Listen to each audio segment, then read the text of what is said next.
Assalamualaikum warahmatullahi wabarakatuh. Salam sejahtera untuk kita semua. Perkenalkan, nama saya Triana Putri Ramdhani, NIM G1D022013 dari Program Studi Matematika Kelas A Angkatan 2022. Di sini saya akan mempresentasikan materi mata kuliah kewarganegaraan mengenai apa saja tantangan dan dinamika kehidupan bernegara saat itu sehingga bisa mempengaruhi konstitusi.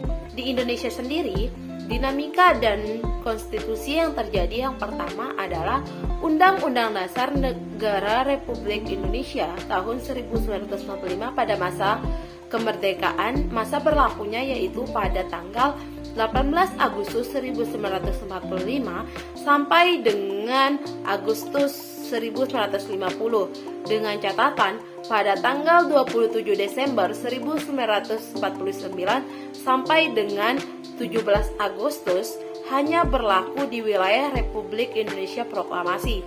Yang kedua, Konstitusi RIS tahun 1949 yang masa berlakunya pada tanggal 27 Desember 1949 sampai dengan 17 Agustus 1950. Yang ketiga, Undang-Undang Dasar Sementara 1950 yang masa berlakunya dari tanggal 17 Agustus 1950 sampai dengan 5 Juli 1959. Yang keempat, Undang-Undang Dasar Negara Republik Indonesia tahun 1945 pada masa Orde Lama.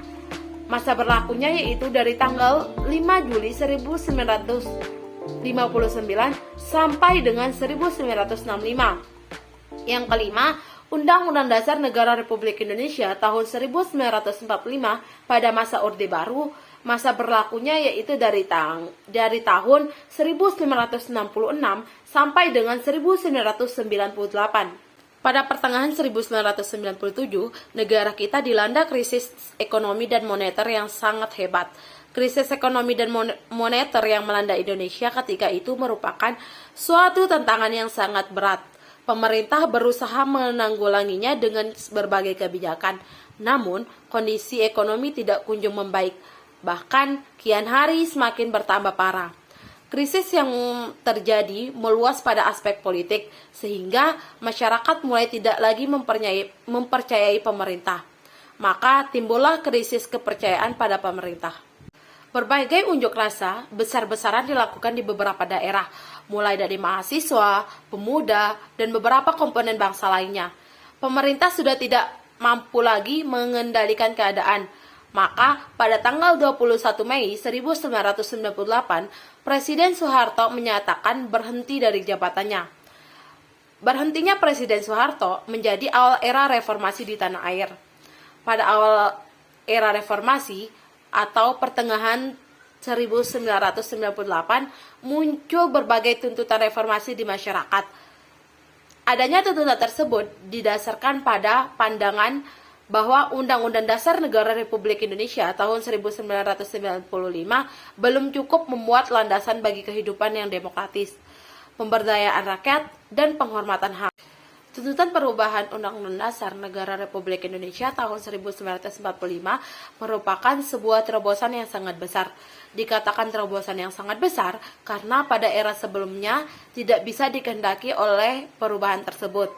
Dan dalam perkembangannya, tuntutan perubahan Undang-Undang Dasar Negara Republik Indonesia yang menjadi kebutuhan bersama bangsa Indonesia. Berdasarkan hal itu, MPR hasil pemilu tahun 1999 sesuai dengan kewenangannya yang diatur dalam pasal 37 Undang-Undang Dasar Negara Republik Indonesia tahun 1945 melakukan perubahan secara bertahap dan sistematis dalam 4 kali perubahan, yakni perubahan pertama pada sidang umum MPR tahun 1999, perubahan kedua yaitu pada sidang MPR tahun 2000, yang ketiga perubahan ketiga pada sidang MPR tahun 2001, perubahan keempat yaitu pada sidang MPR tahun 2002. Nah, perubahan Undang-Undang Dasar Negara Republik Indonesia tahun 1945 yang dilakukan oleh MPR tadi, selain merupakan perwujudan tuntutan reformasi sebenarnya, sejalan dengan pemikiran pendiri bangsa.